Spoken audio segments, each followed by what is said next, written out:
She wasn't who you thought she was, the young woman whispered beside my wife's coffin. Her breath barely moved the veil of lilies between us. But the words struck harder than anything I had heard all morning. Before I could ask what she meant, she pressed a small brass key into my palm and closed my fingers around it. Whatever Ethan asks you to sign tomorrow, don't. Then my son appeared at my shoulder, his face turning white when he saw her. He ordered an attendant to escort her out as if she were a stranger who had wandered in off the street. I stood there, 64 years old, newly widowed, and suddenly unsure whether I had known my wife at all. My name is Robert Hale, and before I tell you what that key opened, you need to understand how completely I trusted my family. 6 months earlier, Maggie and I were sitting at our kitchen table while rain tapped the windows of the brick house we had owned for 28 years. She had a stack of company invoices beside her coffee, each marked with a yellow tab. Why are 3 different subcontractors using the same mailing address? She asked. I laughed softly and told her accounting departments reuse processing centers all the time. It was the sort of answer a husband gives when he wants the conversation to end without admitting he has not checked. Hale Commercial Restoration had become my whole adult life. We rebuilt schools after fires, repaired old hotels after floods, and restored buildings most people had already given up on. Maggie had always kept our home steady while I handled the business. At least, that was how I understood the arrangement. I mistook her silence for disinterest and her patience for ignorance. The company had been valued at nearly $18 million during better years. Though recent delays and rising costs had tightened everything, I still controlled 46% of the voting shares. My younger brother, Paul, held 10%. Another 10 belonged to an employee ownership trust. The remaining 34% sat inside an investment company called Silver Birch Holdings, which I had always regarded as passive money from the darkest period in our history. 17 years earlier, Hale Restoration had nearly collapsed after 2 clients went bankrupt and left us carrying millions in unpaid work. Silver Birch had injected enough cash to save us. I signed so many papers that week I could no longer remember what half of them said. Since then, the investor had never interfered, never demanded a board seat, and never challenged a decision.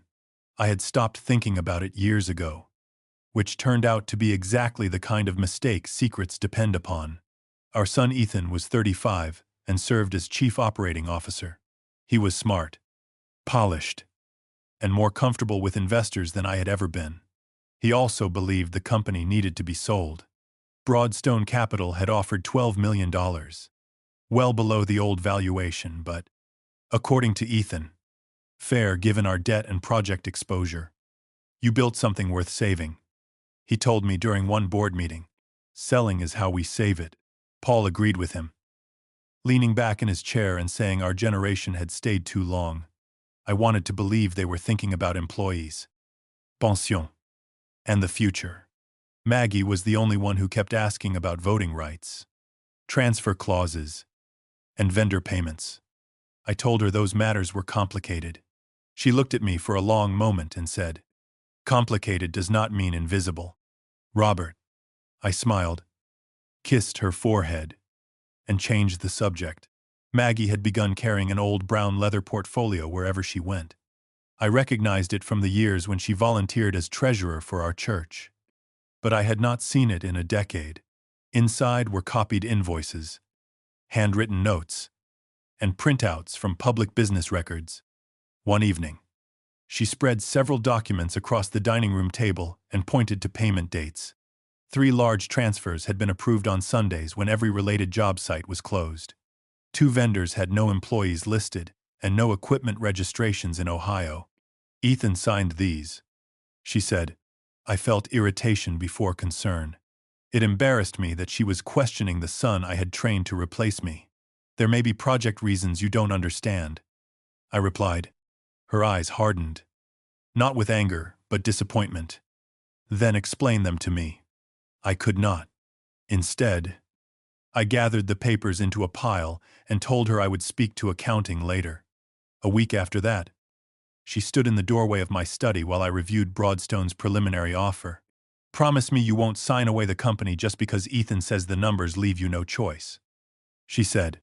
I told her Ethan was our son and would never deliberately hurt the family.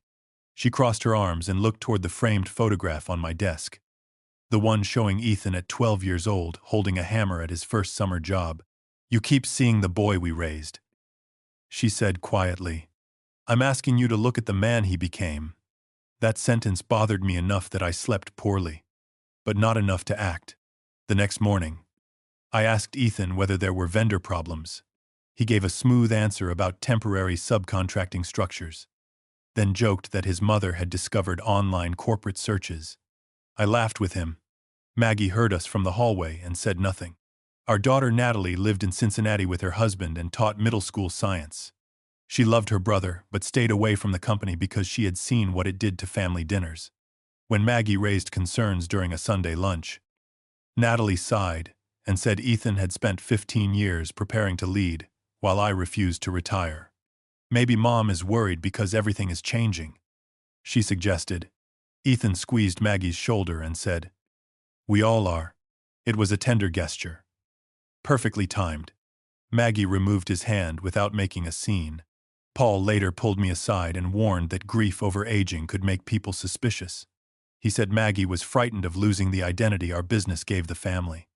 I accepted that explanation because it required nothing from me. I did not have to inspect records, question my son, or admit my wife might understand something I had missed. Trust can be noble, but sometimes it is only laziness wearing a better suit. 3 weeks before Maggie died, Ethan came to our house after dark. I was in the garage checking a generator when I heard voices through the mudroom door. Maggie and Ethan were in the kitchen, speaking low and sharp. You should have stayed out of this, he said. Maggie answered. I stayed quiet for 30 years. That doesn't mean I was blind. I stepped inside, and both of them stopped. Ethan immediately smiled and claimed they were arguing about whether to hold my next birthday dinner at home or at a restaurant. Maggie stared at him as if he had become someone she could no longer reach. After he left, I asked what the argument was really about. She touched the leather portfolio and said, Give me 1 more week. I need to make sure I'm right before I break your heart. I should have insisted. Instead, I told her nothing could break us after 32 years. 2 days later, Maggie drove downtown without telling me where she was going. I knew only because a parking receipt fell from her coat pocket near the elevator to Helen Carver's law office. Helen had handled several corporate matters for us but had never been Maggie's personal attorney. At least not to my knowledge. When I asked about it, Maggie said she was updating documents and would explain soon. She looked exhausted, and I decided not to press. A week later, I found her collapsed beside the kitchen island. One hand still curled around the strap of that brown portfolio. The doctors said a congenital brain aneurysm had ruptured without warning. There was no foul play, no medication error, no final conversation that made sense of anything. By Dan, the woman I had expected to grow old beside was gone, and every unanswered question became something I was ashamed to ask aloud. At the funeral, Ethan stayed close to me, managing details with the calm efficiency I had once admired. Natalie greeted relatives. Paul spoke to board members near the church entrance, as though the service were also a business conference. Then the young woman appeared. She was perhaps 29, with dark auburn hair and gray-green eyes so much like Maggie's that I noticed the resemblance before she spoke. After Ethan had her removed, I opened my hand and saw the brass key, stamped with the number 314. Beneath it was a plain white card bearing the name Leah Morgan and a telephone number. On the back, Maggie's handwriting said, First National Bank, paid through December. I recognized every curve of those letters. Ethan reached for the card, but I closed my fist. Who is she? I asked. He glanced toward the coffin and said, Someone who was bothering Mom near the end. That evening, after the last casserole had been placed in my refrigerator and the final relative had left, Ethan set a thick folder on my dining room table. Broadstone wanted to close within 7 days. He said delays could cause the lender to freeze our operating line. The first document was a temporary power of attorney, authorizing him to vote my shares and represent the family in negotiations. "You don't need this pressure right now," he said. "Let me carry it." His voice was gentle, almost compassionate. For most of my life, I would have signed simply because he was my son and because I was tired. Then I felt the sharp edge of the key in my pocket. "Not tonight," I said. Ethan's expression changed for less than a second. "Dad, you're grieving," I told him. Grief had not made me illiterate. He gathered the papers too quickly and warned me that waiting could cost hundreds of jobs. The next morning, I drove to First National Bank before calling Leah. Box 314 had been rented in Maggie's name for 11 years, with instructions granting me access upon her death. The bank officer led me into a private room and placed a long metal box on the table. Inside lay a sealed envelope marked Robert, a flash drive wrapped in tissue, a photograph of Maggie at about 20 holding a newborn baby, and a set of corporate certificates bound with a green ribbon. My first thought was that the baby had to be Natalie. But the date written on the photograph was nearly 7 years before Natalie was born and 4 years before Maggie met me. On the back, Maggie had written only one word: Leah. I sat there until the room seemed to tilt. My wife had a daughter I had never known existed, and that daughter had stood beside Maggie's coffin warning me about my own son. I opened the envelope with shaking hands. The first page began, "Robert, Ethan knows about Leah. He also knows what I own." Maggie explained that she had wanted to tell me everything but feared I would focus on the oldest secret and miss the immediate danger. She instructed me not to confront Ethan until I had spoken with Helen Carver and reviewed the flash drive. She wrote that she had revoked a voting authorization 3 days before her death and that Ethan had been told. The letter did not accuse him of murder or suggest her aneurysm was anything but natural. The danger was financial, personal, and already moving. "He believes you will sign because you always confuse trusting him with loving him," she wrote. That line hurt because it sounded like Maggie and because I knew, even before seeing the rest, that she was right. The certificates belonged to Silver Birch Holdings. I expected to see the name of some distant investment partnership. Instead, the sole shareholder listed on the controlling documents was Margaret Hale. My wife owned the company that held 34% of Hale Commercial Restoration. The signatures dated back 17 years. To the week the business had nearly failed. I found the original subscription agreement showing Silver Birch had invested $1 million in exchange for those shares. There was my signature acknowledging the terms, written at a time when I had been too desperate and proud to read carefully. Maggie had not merely watched me build the company.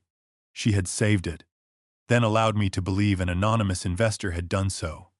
Tucked beneath the certificates was a notarized revocation, removing Ethan's authority to vote those shares. It had been signed 3 days before she died. I remained in that bank room for nearly an hour, reading the same pages again and again. 32 years of marriage rearranged themselves in my memory. Every time Maggie had asked about debt, every quiet question about contractors, every warning I had brushed aside now carried another meaning. She had understood the company because part of it was hers. She had watched Ethan because she had the power to stop him. And somehow, he knew both about Leah and the shares. When I finally inserted the flash drive into the bank's secure computer, a folder opened containing years of invoices, payment schedules, voice recordings, and a spreadsheet titled Ethan Paul Broadstone. The first entry linked 3 subcontractors to the same post office box. The last file was an audio message from Ethan. I pressed play and heard my son say, "If you block this sale, everyone will learn about Leah." At that moment, I understood the funeral had not ended anything. It had only removed the one person standing between my family and a betrayal already underway. I called Leah from the bank parking garage, but when she answered, neither of us spoke at first. Finally, she said, "You opened the box." I asked where we could meet, and she named a diner near the State House where no one from my company was likely to recognize us. She was already seated in a back booth when I arrived, her hands wrapped around a cup she had not touched. In daylight, the resemblance to Maggie was even harder to ignore. Leah had the same habit of pressing her thumbnail against the edge of a napkin when nervous. I placed the old photograph between us. "Tell me who you are," I said. She looked at the baby in Maggie's arms before answering. "I'm her daughter." My first response was not compassion. It was anger. I asked whether Maggie had been sending her money, whether she had known about the company, and whether she had come to the funeral expecting an inheritance. Leah absorbed each question without raising her voice. She told me Maggie had become pregnant at 19, while living with strict parents in a small town outside Dayton. The baby's father had disappeared before the birth, and Maggie's parents arranged a private adoption through their church. Leah had been raised by a couple named Morgan, both schoolteachers, who never hid the adoption but knew almost nothing about the birth mother. After Leah's adoptive mother died, Ohio records and a DNA match led her to Maggie 3 years earlier. "She did not find me," Leah said. "I found her." Their first meeting took place in a public library because Maggie was terrified someone would see them. She had intended to tell me afterward, but every week became another delay. Leah showed me photographs of quiet lunches, museum visits, and a birthday cake with only 2 candles. Maggie had not created a second household. She had been trying, awkwardly and late, to know the child she had lost. "She loved you," Leah said. "That was part of the problem." I asked what she meant, and Leah looked down at the photograph. Maggie believed I would see her silence as proof that our entire marriage had been built on deception. She also feared Natalie and Ethan would think she had replaced them. Leah said she never asked for money, though Maggie had left her a modest personal bequest and several boxes of letters. Then she explained why she had become involved in the company. Leah worked in regulatory compliance for an insurance firm and was trained to notice patterns in financial documents. During one of their lunches, Maggie mentioned 3 contractors using the same mailing address. Leah showed her how to search business registrations, liens, and ownership records. That search led to other inconsistencies. "Your wife did most of the work," Leah said.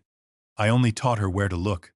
The idea that Maggie had conducted an investigation while I treated her like a worried amateur left me ashamed and defensive at once. I asked Leah how Ethan knew about her.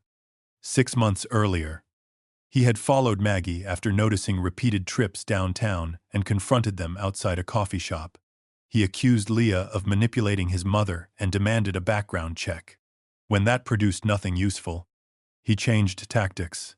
He told Maggie that revealing Leah would destroy Natalie, humiliate me, and make every decision Maggie had made look suspicious. He never threatened her physically, Leah said. He did something more effective. He made her believe the truth would cost her the family. Maggie then discovered that Ethan had been using an old voting authorization connected to Silver Birch. She had signed it years earlier when he took over operational duties, believing it covered routine corporate matters. Once she understood he intended to use it to force a sale, she revoked it. Leah leaned toward me and said, "He knew she had revoked it. If he put papers in front of you last night, he was trying to replace the authority he lost." I left the diner and drove directly to Ethan's office. That was my first serious mistake. The wiser move would have been to call Helen Carver, preserve the documents, and let Ethan believe I knew nothing. Instead, grief and humiliation sent me through the glass doors of the company I had built with the bank envelope under my arm. Ethan was meeting with 2 senior managers when I walked in. I told them to leave. He closed the door and said, "You should not be here today." I placed Leah's photograph on his desk and asked how long he had known. He stared at it, then leaned back with practiced disappointment. "Dad. She found Mom when Mom was vulnerable." He claimed Maggie had become confused, secretive, and emotionally unstable. He said Leah had convinced her to change legal documents and imagine fraud where there was only complicated accounting. "You're choosing a stranger over your own son," he said, loud enough for people outside to hear. I accused him of using Maggie's secret to pressure her. He denied threatening anyone and said he had only tried to protect the family. When I mentioned the revoked voting authorization, he went still, Then he asked whether Leah had given me access to Maggie's safe deposit box. That question told me more than his denials. I demanded access to the vendor files and the full Broadstone agreement. Ethan stood, opened the office door, and told his assistant to call Paul and our general counsel. Within minutes, I was facing 3 men, speaking to me as though I were a medical problem. Paul said I had buried my wife less than 24 hours earlier and needed rest. The attorney suggested any major action should wait until my emotional condition stabilized. Ethan never raised his voice. He merely watched while my anger made their argument for them. When I slammed my hand against the desk, I saw fear on the assistant's face and satisfaction in my son's. By noon, Ethan had informed the executive team that I was taking bereavement leave. My administrative access to the financial system was suspended under a cybersecurity policy I had approved years earlier. I still held my title and shares, but every practical door had been closed. Paul followed me to the parking lot and tried to sound compassionate. "Robert, this is what grief does," he said. "It makes every old doubt feel like proof." I asked whether he knew Maggie owned Silver Birch. He stopped walking for half a beat, then said he had heard rumors about family money connected to the investment. "Why would she hide that from you unless she knew you would object?" he asked. It was a clever answer because it redirected my anger toward Maggie. Paul said Ethan had spent 15 years cleaning up after my refusal to modernize. Selling to Broadstone, he argued, would protect employees before lenders lost patience. "Do not burn down your life because some stranger whispered at a funeral," he said. That afternoon, our bank called. Hale Commercial Restoration was in danger of violating a lending covenant because several accounts receivable had been overstated. A school district had disputed nearly $900,000 in billed work, claiming supporting documentation was incomplete. The bank wanted updated financials within 5 business days. Ethan had told me the company faced pressure, but not that our operating line could be restricted so quickly. When I called the controller, she said all questions had to go through Ethan during my leave. 10 minutes later, a hotel client suspended payment on another project after discovering that labor charges from Keystone Site Services did not match security logs from the property. The same vendor name appeared in Maggie's spreadsheet. By evening, rumors were moving through the company that I had returned from the funeral, accusing people without evidence. I realized Ethan did not need to remove me legally if he could make every employee afraid of my judgment. I finally called Helen Carver. Her first question was whether I had confronted Ethan. When I admitted I had, she sighed and told me not to contact him again without her. Helen was 68, direct, and unimpressed by family titles. She had known Maggie through church committees long before handling any of our corporate work. At her office, I showed her the letter, certificates, revocation, and flash drive. Helen confirmed that Maggie had met with her twice during the month before her death. Because Ethan had already begun suggesting mental decline, Helen arranged for Maggie to undergo an independent medical evaluation before signing anything. The physician found no cognitive impairment. The revocation had been witnessed, notarized, and delivered electronically to Ethan. Paul, the company's counsel, and Broadstone's legal team.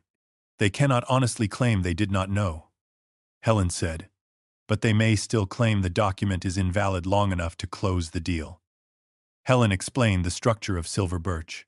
17 years earlier, Maggie had inherited money and land from the aunt who raised her after the adoption. She sold the land and invested $1 million through the holding company. I remembered that week only as a blur of unpaid invoices, sleepless nights, and the certainty that I had failed everyone. Maggie had told me she found an investor willing to move quickly. I signed the subscription agreement, acknowledged the ownership structure, and then never examined it again. Helen placed my old signature beside the current certificate. She did not forge anything. She said, "You agreed. You simply never asked who was behind Silver Birch." I felt foolish, but Helen did not allow me to stay there. She said embarrassment was a luxury we could not afford. If Ethan intended to challenge Maggie's capacity, We needed a complete record showing when the suspicious transactions began and who benefited. A forensic accountant named Samuel Price joined us that evening. He copied the flash drive, preserved the original, and began reviewing Maggie's spreadsheet against bank statements and vendor records.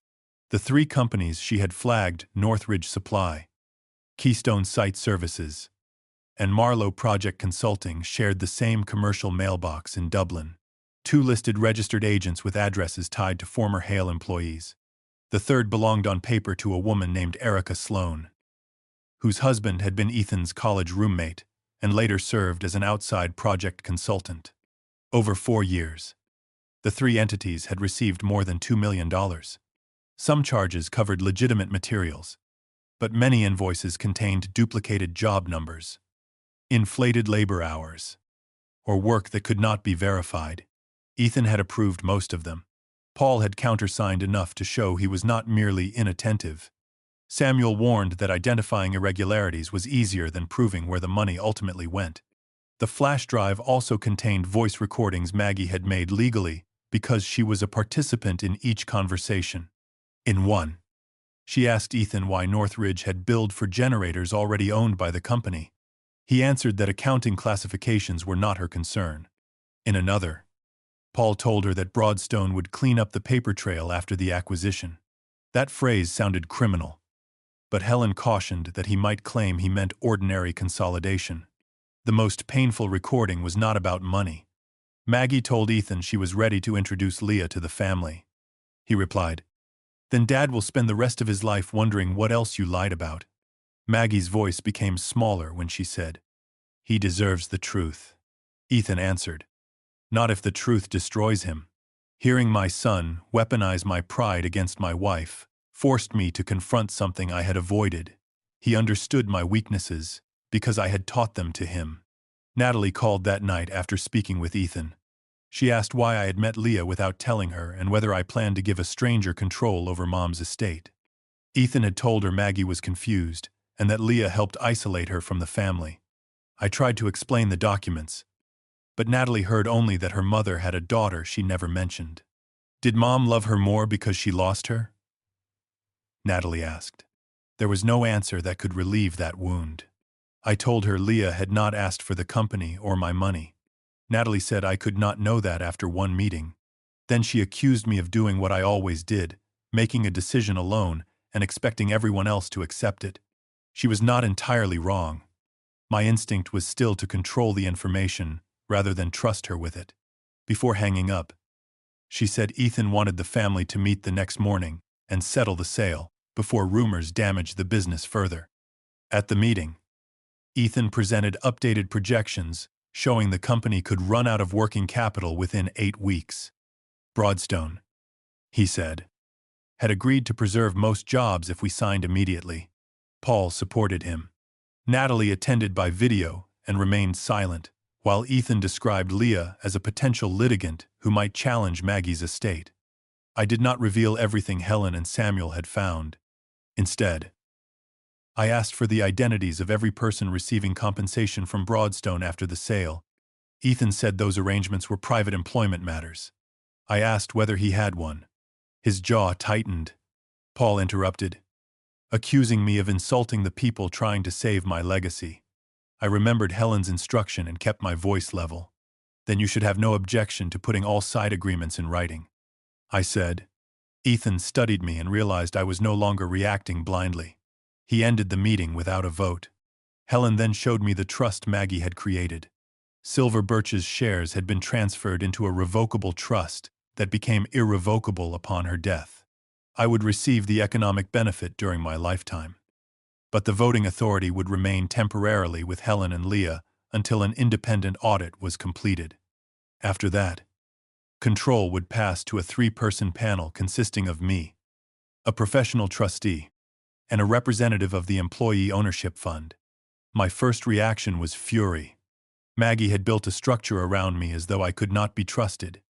Helen let me finish before saying, "She did not distrust your intelligence. She distrusted your ability to say no to Ethan." The words landed because the power of attorney form still sat unsigned on my dining table. Maggie had known that grief, guilt, and fatherhood might accomplish what contracts could not. She had not tried to give Leah my company. She had tried to prevent any one member of our family from owning everyone else's future. Samuel's preliminary report arrived the following afternoon. He had traced several payments from Marlowe Project Consulting to a separate limited liability company created 8 months earlier. That company had paid Ethan's mortgage arrears, covered a luxury vehicle lease, and transferred funds to Paul's personal investment account. The amounts did not yet prove that every suspicious invoice was fraudulent, but the pattern was difficult to explain as coincidence. More importantly, Samuel found correspondence showing Broadstone had communicated with Marlowe before issuing its purchase offer. A representative had requested management continuity terms for Ethan and Paul while discussing how quickly liabilities could be written down after acquisition. Maggie had marked those messages with a note. They know. If Broadstone knew the financial statements were distorted and still proceeded, the proposed buyer might not be rescuing our company. It might be helping Ethan bury what he had done. The decisive clue came from an email attachment, hidden inside a folder labeled Insurance Renewals. Maggie had saved a draft consulting agreement between Broadstone Capital and Ethan. It promised him $8 million over 3 years after the acquisition, provided the transaction closed at or below $12 million. Paul would receive $600,000 through a separate advisory contract. The lower the sale price, the easier it became for Broadstone to justify those payments as part of its restructuring budget. Ethan had spent months telling me $12 million was the best price the market would bear, while privately standing to profit if the company sold cheaply. I stared at his signature on the draft and felt something inside me settle. The betrayal was no longer a frightened son hiding one failed project. It was a coordinated plan to transfer the company, conceal the missing money, and reward the men who delivered it. I wanted to call Ethan immediately and tell him I knew everything. Helen stopped me. She said a draft agreement could be dismissed as abandoned or hypothetical. We needed the final side contracts, bank records, and proof Broadstone relied on distorted statements. If we exposed ourselves too early, Ethan could destroy evidence, blame Paul, or rush into court. He believes you are emotional and isolated, she said. Let him keep believing it. For the first time since Maggie's death, I understood why she had worked in silence. Anger announces itself. Patience collects receipts. I told Helen to begin the audit and asked Samuel to trace every related payment. Then I called Ethan and said grief had made me unfair. I told him I was willing to reconsider the sale if he gave me a few days. His relief was audible. Before hanging up, he said, I knew you would remember who your family is. I looked at Maggie's letter and answered, I'm beginning to. For the next 4 days, I behaved like a man preparing to surrender. I stayed away from the office, answered Ethan's calls without accusation, and asked questions that sounded tired rather than suspicious. He mistook restraint for defeat. Samuel Price, meanwhile, followed every payment Maggie had marked and discovered that the missing money had not begun as a simple theft. 3 years earlier, Ethan had committed the company to 2 large restoration projects without adequate labor or insurance reserves. He had wanted rapid growth before I could question his leadership. When delays pushed both projects into losses, he hid the damage by moving costs between job numbers and paying friendly vendors to issue altered invoices. At first, the scheme covered failed decisions.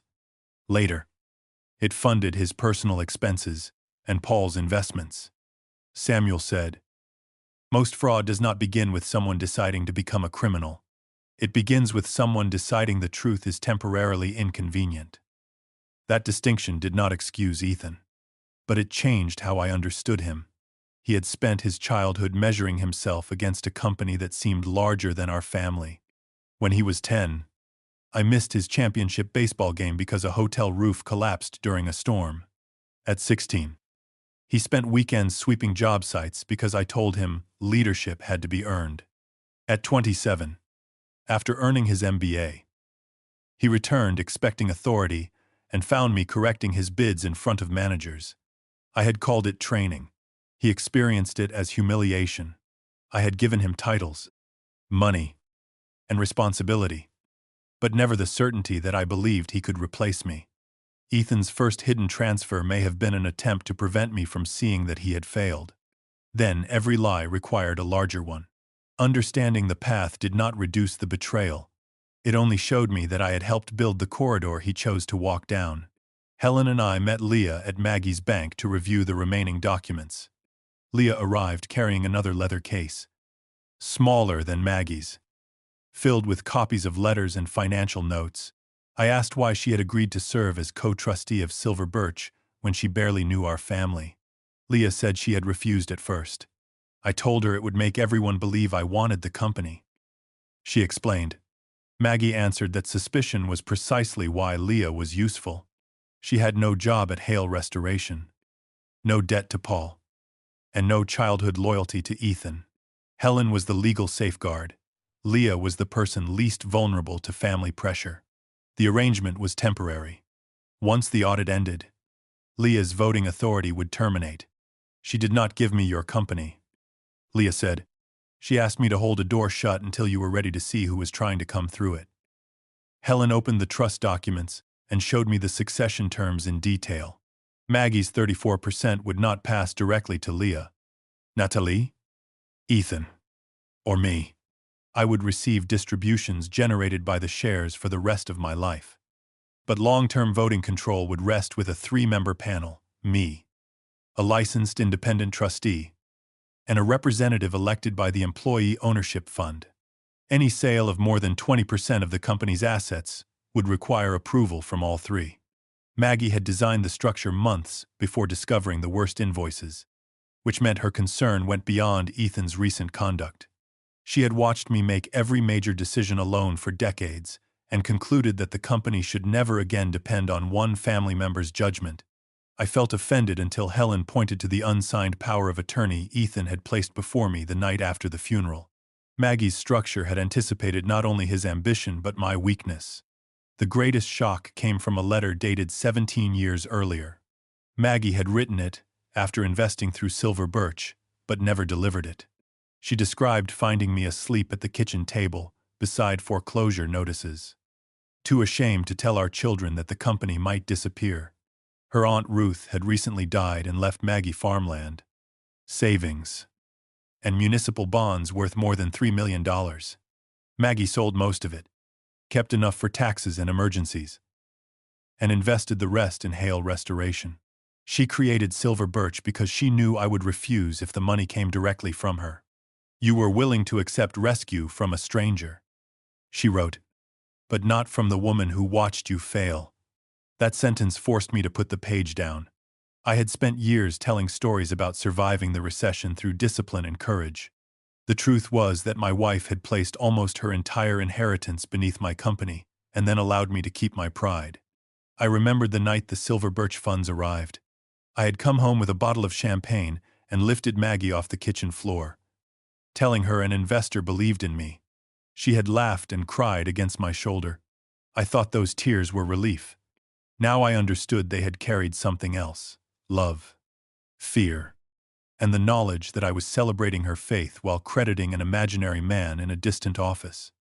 I asked Helen whether Maggie could legally have hidden her identity from me. Helen reminded me that the corporate records were available and that my signature appeared on every essential document. Maggie had not concealed the investment through fraud. She had used a holding company, and I had chosen not to investigate because survival mattered more than curiosity. The deception was emotional, not legal. That difference mattered in court. But sitting there with the letter, it did little to soften the wound. Leah then gave me a second packet containing Maggie's unsent letters to her. They revealed a woman I had never fully known. Maggie wrote about the day Leah was born and how her mother refused to let her hold the baby for more than 5 minutes. She described hearing a car leave with her child while she remained upstairs under sedation. For years, she had kept Leah's hospital bracelet inside a sewing box. She never told me because by the time we met, she had built a version of herself who had survived by never looking backward. Then Ethan and Natalie were born, and the secret became heavier. Every happy birthday reminded her of one she had missed. Every time I praised her for being uncomplicated, dependable, and free of drama, she felt less able to confess the most complicated part of her life. One letter explained why Maggie had delayed telling me after Leah found her.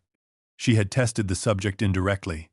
At dinner, she once asked whether people had a right to keep painful histories private before marriage. I answered that a lie was a lie, regardless of the reason. Another time, she mentioned a woman at church who reunited with a child placed for adoption. I said the husband deserved to know immediately. I remembered both conversations and felt the shame of recognizing how confidently I had judged strangers. Maggie interpreted my certainty as a verdict waiting for her. Leah said, she was not afraid you would stop loving her. She was afraid you would keep loving her differently. That was the first moment I understood the title Maggie had placed on one folder inside the box. The cost of being known. Samuel's investigation continued while we read. He traced more than $6 million through the 3 vendors. But the final destination of every payment was not Ethan's pocket. Nearly $1 million had been used to cover losses on the projects Ethan concealed.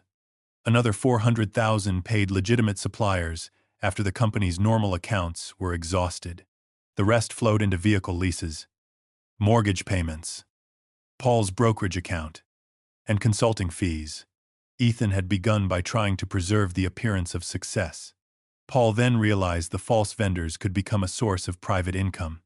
Emails showed Paul encouraging Ethan to continue. Your father only respects results. Paul wrote, give him results now and clean up the structure later. When Broadstone appeared, the sale offered them an exit. The buyer would absorb the accounting irregularities, reclassify losses, and remove the old management systems before anyone conducted a full audit. Paul's resentment had older roots. In the company's first year, he had worked beside me repairing smoke-damaged apartments. But Paul left for a steady union job when Maggie became pregnant with Ethan and our cash ran short. He returned 6 years later, after Hale restoration was profitable, and I gave him 10%. Paul believed he deserved half because he had helped at the beginning. I believed he had abandoned the risk and returned for the reward. Neither of us ever resolved it. Instead, I let him remain close enough to feel entitled and far enough to feel insulted. Maggie had written in her notes, Paul does not want money alone. He wants Robert to admit the company should have been theirs. Broadstone's payment gave him money, but helping Ethan remove me gave him the acknowledgement he had wanted for 30 years. The documents also corrected my assumptions about Broadstone. The firm was not part of a criminal conspiracy from the beginning. Its representatives initially believed Ethan's financial summaries. When due diligence uncovered irregularities, a senior partner considered withdrawing. Ethan and Paul then offered a different story. The company's old systems had produced harmless misclassifications. Robert was emotionally unstable, and a quick acquisition would prevent collapse. Internal emails showed Broadstone's deal leader deciding the risk could be managed if the purchase price fell and Ethan remained as a consultant. The firm had not created the fraud, but it had become willing to benefit from it. That mattered because Broadstone would defend itself by blaming Ethan entirely. Helen said we needed evidence that the firm knowingly relied on distorted information while structuring personal rewards for the men supplying it. I asked whether we should contact law enforcement immediately. Helen advised caution. We had enough to justify an audit and civil action. But turning over incomplete records too early could freeze accounts and destroy the company before payroll. Hundreds of employees had mortgages, children, and medical insurance tied to our decisions. A dramatic accusation might satisfy my anger while punishing people who had done nothing wrong. Maggie understood that. Her plan was not simply to expose Ethan. It was to stabilize the company first, secure voting control, and then present the complete evidence through proper channels. I realized that even in Betrayal, she had thought beyond our family. I had always claimed employees were like family, but Maggie was the one who had structured protection for them. My version of loyalty depended on trust. Hers depended on safeguards. We began shaping a response. I would tell Ethan I was willing to approve the sale if Broadstone disclosed every post-closing payment. Employment guarantee. and consulting arrangement offered to current executives or directors. Helen would frame the request as a condition of my cooperation rather than an accusation. Samuel would continue tracing funds. Leah and Helen would preserve the trust's voting authority without publicly revealing the entire investigation. The goal was simple: allow Ethan to believe he had nearly won, so he would formalize the agreements Maggie had only seen in draft. "You cannot force him to confess," Helen said, "but you can give him a reason to document what he thinks he has earned." I disliked the deception, then remembered how many times my son had asked me to trust him while withholding the truth. Before we could send the proposal, Ethan made his next move. A process server arrived at my house shortly after breakfast and handed me a petition filed in Franklin County Probate Court. Ethan was requesting the appointment of an emergency guardian over my financial affairs. The filing described me as disoriented, irrational, and vulnerable to manipulation by Leah, whom it called an unidentified claimant alleging a secret relationship with the decedent. Attached were statements from 3 managers who had witnessed my outburst at the office. Paul submitted an affidavit saying I had forgotten important financial details and seemed unable to understand the urgency of the Broadstone transaction. My signature authority on certain company accounts could be suspended while the petition was reviewed. Ethan was not merely trying to outvote me. He was trying to have the law declare that I could no longer protect myself. Natalie called before I finished reading. Ethan had asked her to support the petition. He told her it was temporary and necessary to stop Leah from taking advantage of me. Natalie sounded frightened rather than angry. "Dad, you went from Mom's funeral to accusing Ethan of stealing millions," she said. "You won't tell me everything. And now lawyers are involved." I wanted to reveal the entire file, but Helen had warned that anything shared could reach Ethan. I told Natalie only that Maggie had left verified legal documents and evidence of undisclosed payments. She asked whether I trusted Leah more than my own children. I replied that trust was no longer the question. "Evidence is," I said. Natalie became quiet. Then she told me Maggie had called her 2 days before the aneurysm and asked whether Natalie would still love her if she learned something painful. Natalie had assumed her mother was frightened about dying. That call gave us another witness to Maggie's mental clarity. But Ethan moved faster. The board held an emergency session without me and voted to suspend my executive authority pending the court's decision. The employee ownership representative abstained, uncertain whom to believe. Broadstone announced it would withdraw unless the transaction was approved within 72 hours. Worse, the company's lender restricted transfers above $50,000 because of the covenant dispute. Payroll was due in 6 days. Ethan presented himself as the only person capable of keeping the business alive. To employees, he looked decisive while I looked absent. To the court, he was a concerned son, acting before his grieving father destroyed a family asset. Every careful step Maggie had prepared now depended on whether I could remain calm while Ethan used my worst moment as proof against me. Helen filed an emergency response with Maggie's medical evaluation, the notarized revocation, and evidence that Leah's role arose from a valid trust rather than manipulation. Yet she could not promise the judge would decide before Broadstone's deadline. Ethan's lawyers also challenged Maggie's capacity, arguing that secrecy, unusual financial decisions, and contact with a previously unknown daughter showed impaired judgment. It was cruel but strategically effective. If they invalidated the revocation, Ethan could claim authority over Silver Birch long enough to force the sale.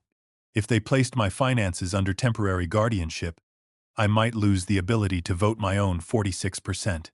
Together, those 2 rulings would hand him 80% of the company before Samuel finished tracing the money.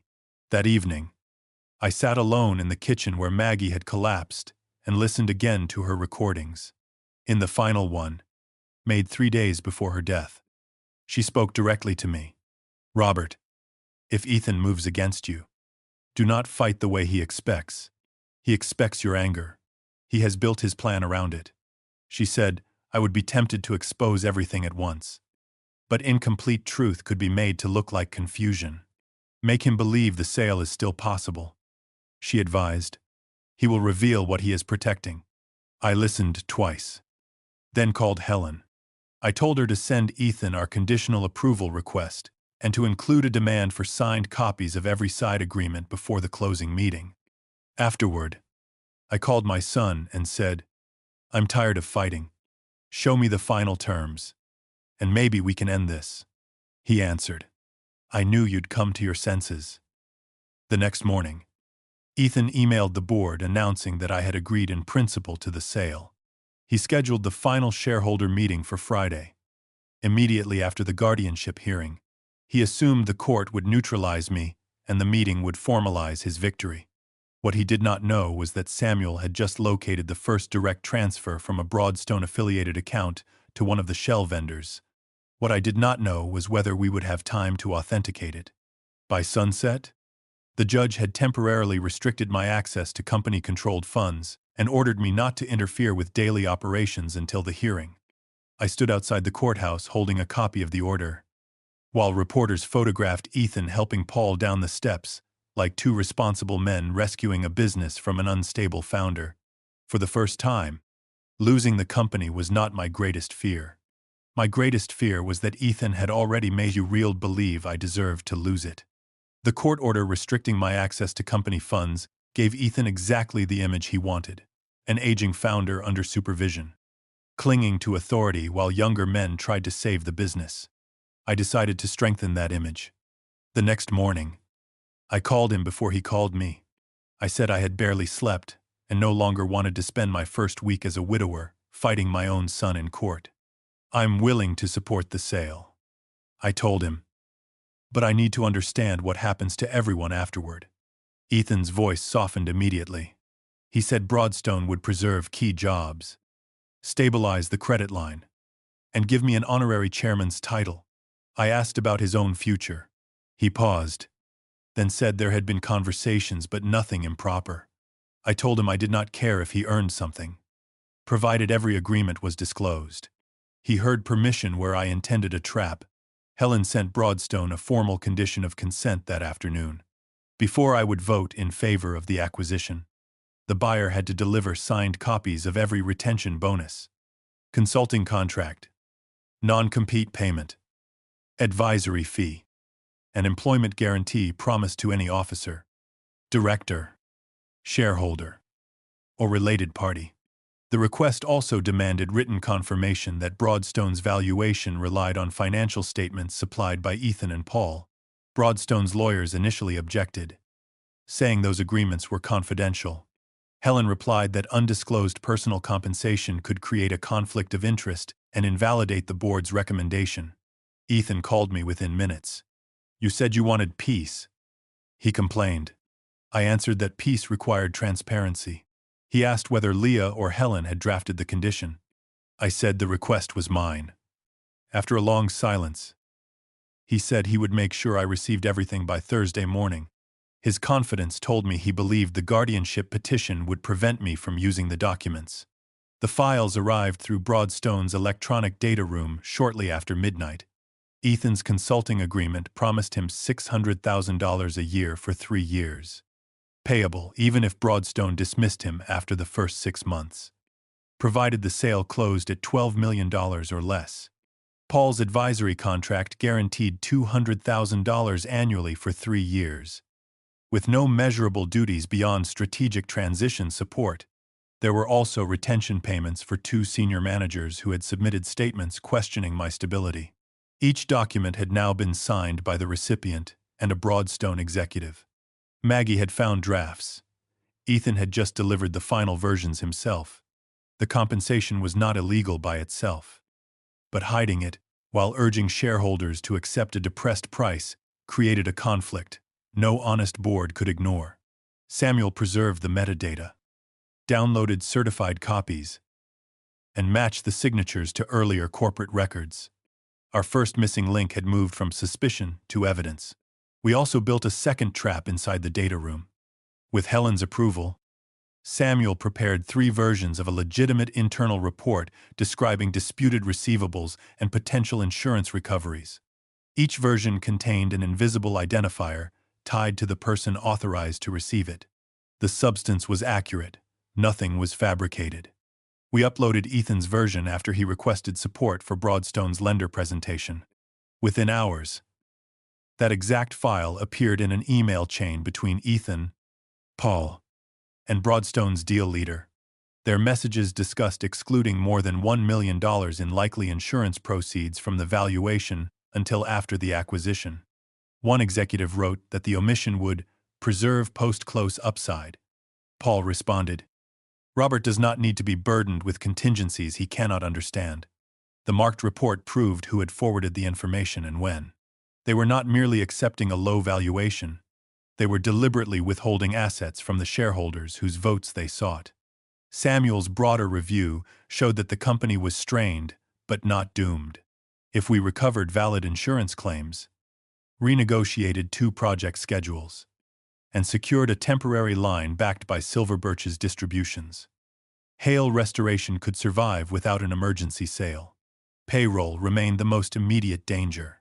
Because the court order restricted company-controlled accounts, I could not simply transfer money from the business, but the order did not prevent the trust from making an arm's-length loan approved by its trustees. Helen and Leah authorized a short-term, secured credit facility large enough to cover 2 payroll cycles, conditioned on independent oversight of disbursements. We did not announce it immediately. Ethan was telling employees that only Broadstone could keep their paychecks coming. We needed him to repeat that claim after knowing another option existed. A lie is most useful as evidence when the speaker has been given a clear opportunity to tell the truth. Ethan responded by attacking Maggie's reputation.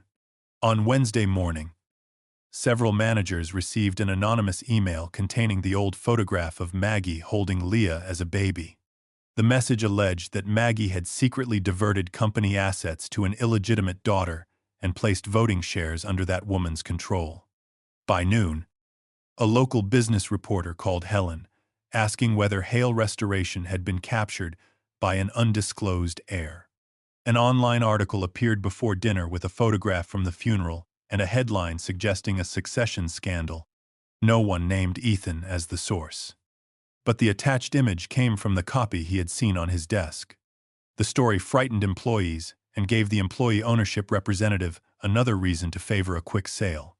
Ethan had transformed Maggie's most painful secret into a corporate weapon. Exactly as he had warned her he would. Leah called me after someone left a handwritten note on her apartment door telling her to stay away from the Hale family. She said she wanted to resign as co-trustee immediately. "Your employees think I'm stealing their company. Natalie thinks I'm replacing her. And reporters are calling my office," she said. "Your wife did not ask me to ruin what she loved." I told her resigning before the audit ended would hand Ethan the result he wanted. Leah answered that I was asking her to absorb consequences created by people she barely knew. She was right. For 3 years, Maggie had asked her to carry secrecy, guilt, and now public suspicion. I apologized. Not as a strategy, but because no one in my family had yet treated her cost as real. I asked her to remain only until the hearing and promised that afterward she could walk away without pressure. After a long silence, she said, "I'll stay for her. Not for the company." Natalie arrived at my house that evening without calling. She placed the newspaper article on the kitchen table and demanded the entire truth. "No more protecting me. No more telling me to wait," she said. For once, I listened. I showed her Maggie's adoption records, the trust documents, the medical evaluation, and the letters explaining why Leah had been chosen temporarily. I let Natalie read the paragraph in which Maggie wrote that no child could replace another, because grief did not create empty chairs. It created additional rooms. People were afraid to enter. Natalie cried quietly, then asked whether Maggie had ever intended to tell her. I gave her the letter addressed to both her and Ethan. Maggie had planned a family meeting after completing the audit. The letter said, "Leah is not a claim against your childhood. She is part of mine." Natalie read that line 3 times before asking to hear Ethan's recordings. The voicemail changed her more than the financial documents. She listened to Ethan tell Maggie that revealing Leah would make me question every year of their marriage. She heard him say the family would blame Maggie if the company collapsed. Then came the final exchange. Maggie said. You are using my daughter to make me sign away your father's life. Ethan answered. I'm using the truth because you refuse to understand what's necessary. Natalie removed the headphones and stared toward the dark kitchen window. She had defended her brother because she believed he was carrying a burden I refused to release. Now she understood he had turned their mother's shame into leverage. How much does he get? She asked. I showed her the $1.8 million agreement. Her face became still. He asked me to tell the judge you were confused. She said. He said it was the only way to protect Mom's legacy. The next morning, Natalie withdrew the statement Ethan's lawyers had drafted for her and signed an affidavit of her own. She described Maggie's clear memory, organized behavior, and phone call 2 days before her death. She also disclosed that Ethan had urged her to support the guardianship petition before telling her about his consulting contract. Helen warned that Ethan would portray Natalie as emotionally manipulated, but her testimony mattered because she had initially distrusted Leah. I asked Natalie whether she was prepared for what this could do to her relationship with her brother. She said, he already did it. I'm just refusing to pretend he didn't. She was not ready to call Leah her sister, and Leah did not ask her to. They met briefly in Helen's office, exchanged an awkward greeting, and began reading Maggie's letters together without forcing intimacy neither woman had earned yet. Paul came to my house that afternoon through the side gate, wearing an old canvas jacket and a baseball cap, as though disguising himself from neighbors. He looked smaller than I remembered. He said Ethan was panicking because Broadstone had threatened to withdraw if the guardianship ruling was delayed. Paul offered to testify that Ethan controlled the vendor scheme and negotiated the side payments. In exchange, he wanted immunity from civil claims, protection for his shares, and assurance that I would not refer his conduct to prosecutors. I made mistakes, he said, but he designed this. I reminded Paul that his signature appeared on false invoices and that money had entered his brokerage account. He replied that after everything he had contributed, the payments were merely compensation I had denied him. Even while asking for mercy, he still believed the company owed him. I refused complete immunity. I told Paul that cooperation could be reported to investigators and considered in any civil settlement, but I would not promise he could keep money taken from employees and shareholders. His face tightened. You always needed to be the righteous brother, he said. I answered that righteousness had nothing to do with it. If I secretly protected him, I would repeat the same family loyalty that allowed the fraud to grow. Paul stood to leave, then stopped at the door. He warned that Ethan planned to obtain Broadstone's non-refundable deposit before the hearing ended. Once the money entered the company, rejecting the sale could trigger penalties large enough to push us into insolvency. Paul also said Ethan had prepared a board resolution authorizing him to sign if the court suspended my voting rights. He thinks by noon Friday. None of you will matter, Paul said. Helen immediately sought an emergency order preventing any closing payment until ownership and capacity were resolved. Broadstone argued that delay would damage the company and that its deposit was necessary for payroll. We answered with the trust's secured credit offer, proving a less harmful alternative existed. The judge scheduled a combined hearing for Friday morning to consider my capacity, Maggie's revocation, and the temporary voting rights attached to Silver Birch. The shareholder meeting would follow in the same courthouse conference center because Broadstone insisted its deadline remained firm. Everything would be decided within a few hours. If the judge ruled against us, Ethan could control my shares through a guardian and claim authority over Maggie's block through the old authorization. If the judge ruled for us, we would still need enough evidence to persuade the employee trust and stop Broadstone without causing the company to collapse. Ethan made one final public move before the hearing. He held an all-hands meeting in the warehouse and announced that Broadstone was prepared to fund payroll immediately. But outside actors were blocking the rescue. He did not name Leah, yet her photograph had already circulated. He described me as a grieving father receiving bad advice and promised employees he would protect their jobs even if doing so cost him his relationship with me. Samuel recorded the meeting from a lawful employee-provided copy, and preserved the slide showing no alternative financing. That slide was false. Ethan had received notice of the Silver Birch loan that morning. The employee ownership representative, a project superintendent named Carla Ruiz, requested the loan terms directly from Helen afterward. For the first time, she understood that the sale was not the only way to make payroll. She did not promise us her vote, but she agreed to attend the hearing with an open mind. That night, I returned to the empty house and found Maggie's brown leather portfolio on the chair where she had left it. Inside one pocket was a handwritten list titled, "What Robert Will Try to Do." The first item said, "Confront Ethan before he has all the evidence." I had done that. The second said, "Protect Paul because he is his brother." I nearly had. The third said, "Take responsibility for everyone and call it love." I sat at the kitchen table until dawn, realizing Maggie's final plan depended not only on exposing Ethan but on changing me. I had built a company by solving every crisis personally, then raised a family that learned to hide problems until I could fix them. This time, I had to let documents, witnesses, employees, and the law carry their own weight. Control had helped create the silence. It could not be the instrument that repaired it. Friday morning, reporters crowded the courthouse steps. Leah arrived with Helen, carrying the original trust documents. Natalie came alone. Carla Ruiz entered with 2 employee trustees. Paul appeared beside Ethan but would not meet my eyes. Broadstone's lawyers wheeled in boxes of closing papers as if the outcome had already been purchased. Inside the conference room, Ethan placed the final acquisition agreement in front of me. A yellow tab marked the line where my signature belonged. "This is your last chance to leave with dignity," he said quietly.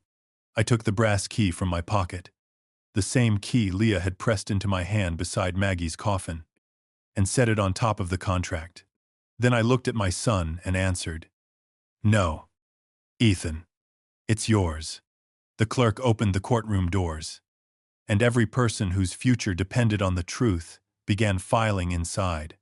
The guardianship hearing began with Ethan's attorney describing me as a grieving widower whose judgment had been overtaken by anger and manipulation. He showed the judge security footage of me entering Ethan's office after the funeral, slamming my hand on the desk, and accusing my son in front of employees.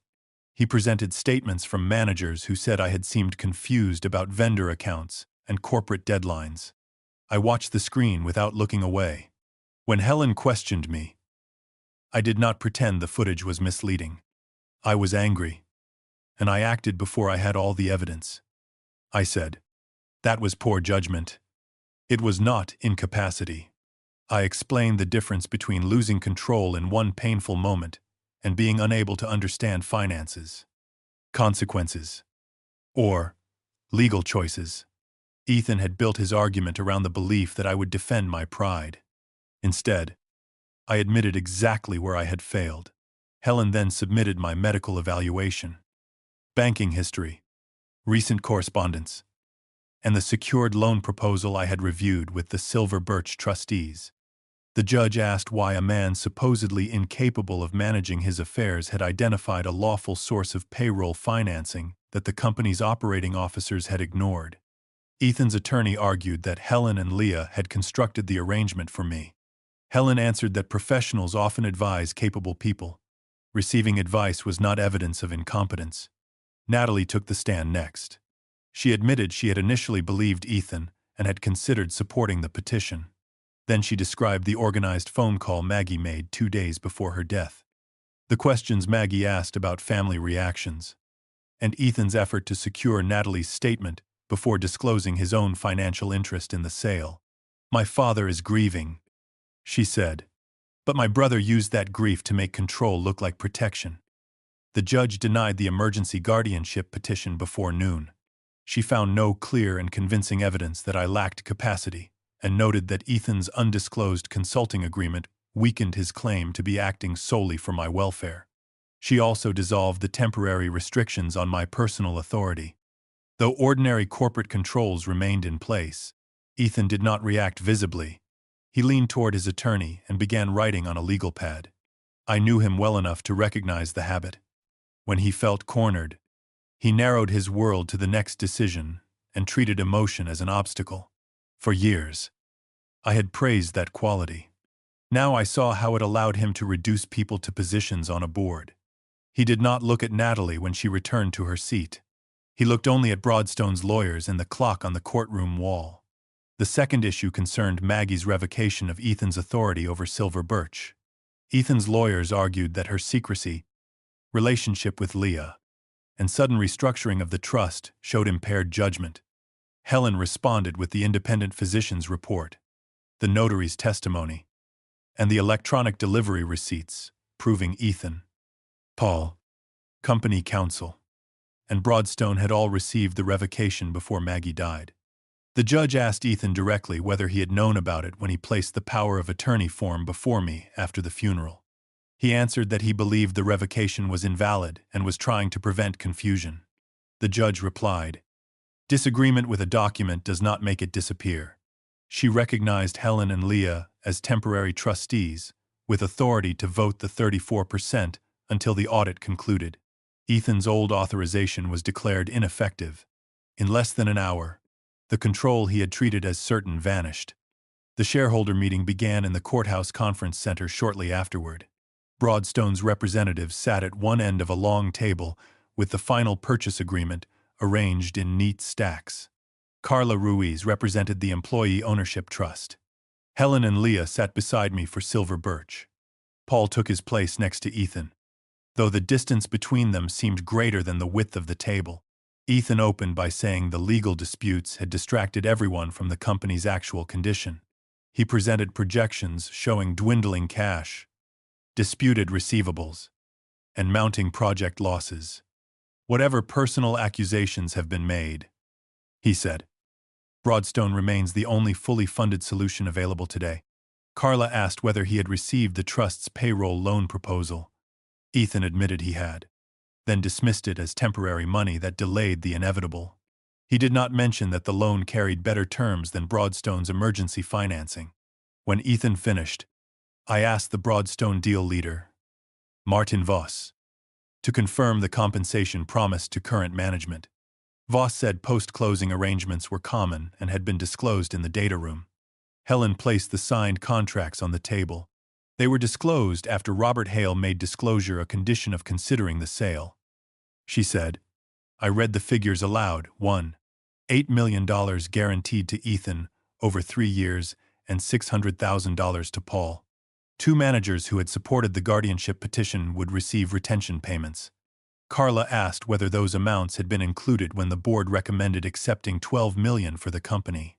Ethan said the agreements were designed to preserve continuity. I asked why continuity required him to be paid even if Broadstone dismissed him after 6 months. He answered that the provision protected him from decisions outside his control. Exactly, I said. You protected yourself from the sale you told everyone else was necessary. Samuel presented the forensic audit next. He carefully separated poor management from provable misconduct. 2 projects had produced severe losses because Ethan expanded faster than our labor and insurance reserves allowed. Rather than report those losses, he shifted costs among job numbers and approved invoices from North Ridge, Keystone, and Marlowe. Some payments covered real materials or delayed suppliers. Others had no legitimate business support. Samuel traced funds from Marlowe to Ethan's mortgage, vehicle lease, and a company linked to Paul's brokerage account. He displayed the approval records bearing their signatures. Ethan objected that accounting classifications were being portrayed as theft. Samuel answered that classifications did not explain personal bills paid through vendor accounts. He estimated that more than $1 million had been used to conceal project losses, and at least several $100,000 had benefited Ethan and Paul, or related parties directly. Paul interrupted before Ethan's attorney could stop him. He said the original vendor arrangements were meant to keep projects alive until receivables arrived. He admitted receiving money, but claimed he considered it deferred compensation for decades of service. Ethan turned toward him and said, You were advised not to speak. That sentence changed the room. Paul looked at his nephew, then at me, and seemed to understand that Ethan was prepared to make him the sole explanation for everything. He opened the folder in front of him and handed Helen printed emails. They were the same communications he had offered to surrender in exchange for protection, now formally authenticated through his account. In them, Ethan proposed lowering the company's reported value, preserving selected insurance recoveries for after closing, and negotiating the consulting payments. Paul did not become innocent by cooperating, but his documents confirmed the plan had been deliberate. Helen then displayed the marked internal report Ethan had forwarded to Paul and Broadstone. The report identified more than $1 million in likely insurance recoveries. In the email chain, Broadstone's deal team discussed excluding those proceeds from the acquisition, valuation, and recognizing them after closing as upside. Voss argued the recoveries were uncertain. Carla asked why the board had not been told they existed at all. No one gave a convincing answer. Helen also introduced the transfer Samuel had traced from a Broadstone-affiliated account to one of the shell vendors. It was not enough by itself to prove Broadstone created the original scheme. But combined with the emails, it showed the buyer had continued dealing with an entity it knew was connected to questionable transactions. Broadstone requested a recess. When its lawyers returned, they announced the firm would not fund the acquisition until an independent investigation resolved the disclosures. Ethan's entire strategy depended on presenting the sale as inevitable. Once Broadstone stepped back, he still tried to force a vote, arguing another buyer might honor the same terms. I asked Helen to play Maggie's recording. Her voice filled the room, steady but tired, as she questioned the false invoices and the pressure to approve the sale. Then Ethan's voice said, "If you block this, everyone will learn about Leah, and Dad will blame you for bringing a stranger into our family." Maggie answered, "You are using my daughter to make me sign away your father's life." Ethan replied, "I'm using the truth because you refuse to understand what's necessary." No one moved when the recording ended. Natalie stared at her brother. Carla lowered her eyes. Ethan said the conversation had been private and emotional, not evidence of financial wrongdoing. "No," I said.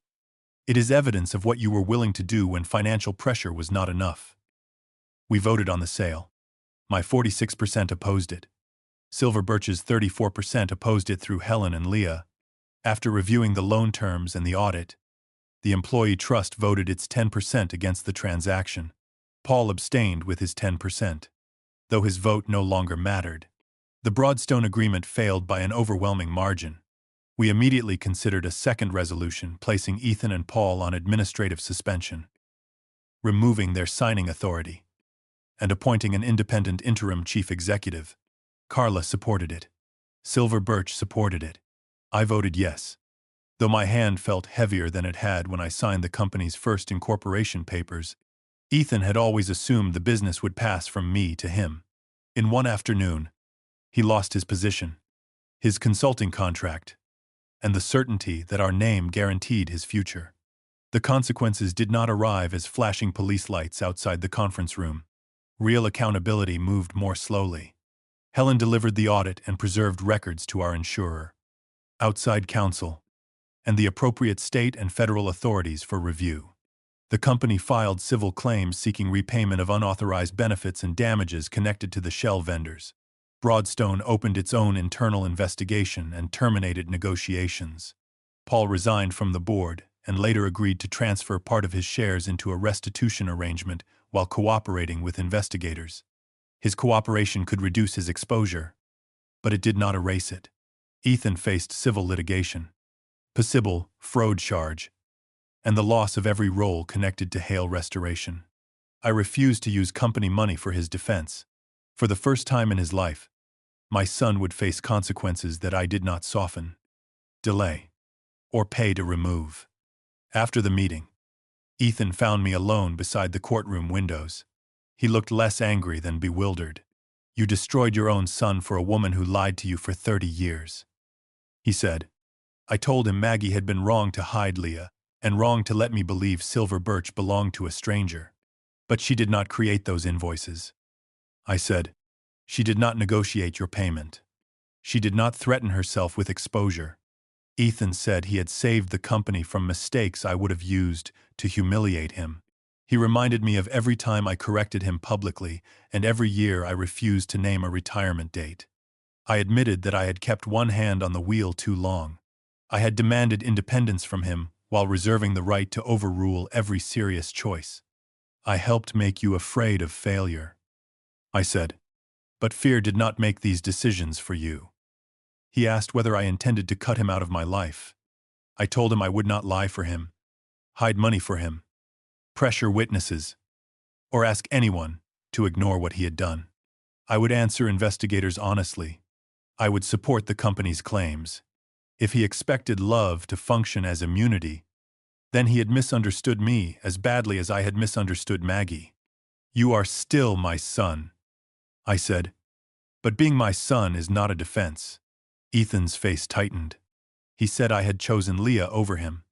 I answered that Leah had not asked for his office, his inheritance, or his place in the family.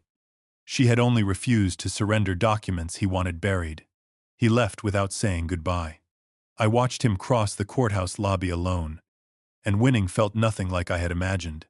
The company survived, though not without pain. The Silver Birch Trust funded payroll through a secured loan, and the independent interim executive canceled unprofitable expansion plans. We negotiated project schedules, collected insurance proceeds, and sold an unused warehouse. Several managers left. Our valuation fell, and distributions were suspended while we repaired the balance sheet. I stepped down as chief executive 6 months later and remained only as a non-executive director during the transition. The new board included Carla, 2 independent professionals, and no automatic seat for a Hale family member. That decision cost me some influence. But Maggie had been right. A company employing hundreds of people should not depend on whether one family happened to trust itself in a particular year. Leah resigned as co-trustee when the audit ended, exactly as Maggie had planned. She received no company shares. Her inheritance consisted of personal savings, letters, photographs, and the small house Maggie had owned before our marriage and quietly kept as a rental. Natalie struggled with that at first, not because she wanted the property, but because every unknown detail felt like another door their mother had closed. She and Leah did not become sisters overnight. They began with coffee, then spent weekends organizing Maggie's letters by year. Sometimes they argued over which version of her was real. Eventually, they understood that both had known only part of the same woman. I never asked Leah to call me Dad. She had parents who raised her. I simply invited her to dinner and allowed the relationship to become whatever honesty could support. On the first anniversary of Maggie's death, Natalie, Leah, and I returned to the cemetery after the public memorial ended. When they left to give me a few minutes alone, I placed my hand on Maggie's headstone and told her I was still angry. I was angry that she had hidden a daughter, hidden her ownership, and spent years solving dangers I did not know existed. But I was angrier at the version of our marriage that made secrecy feel safer than conversation. I had loved the woman who kept our home calm, remembered every birthday, and stood beside me through failure. I had not asked enough about the frightened 19-year-old mother, the investor who saved my company, or the investigator who recognized our son's betrayal before I did. I had seen what fit comfortably inside the life I wanted. I took the brass key from my pocket. For a year, I had carried it as though it were the final object Maggie had left me. I considered setting it beside the stone. But then I understood that the key had never represented the box. It represented the choice to open what frightened me. I closed my fingers around it and took it home. Leah had been right at the funeral. Maggie was not who I thought she was. She was stronger, more wounded, more secretive, and more courageous than the woman I believed I had married. But the greatest deception in our marriage was not the truth she withheld. It was my belief that loving someone meant I had already seen all of them. Maggie's secrets nearly cost me my family and company. Her evidence helped save both. What remained depended on whether the rest of us could finally live without hiding.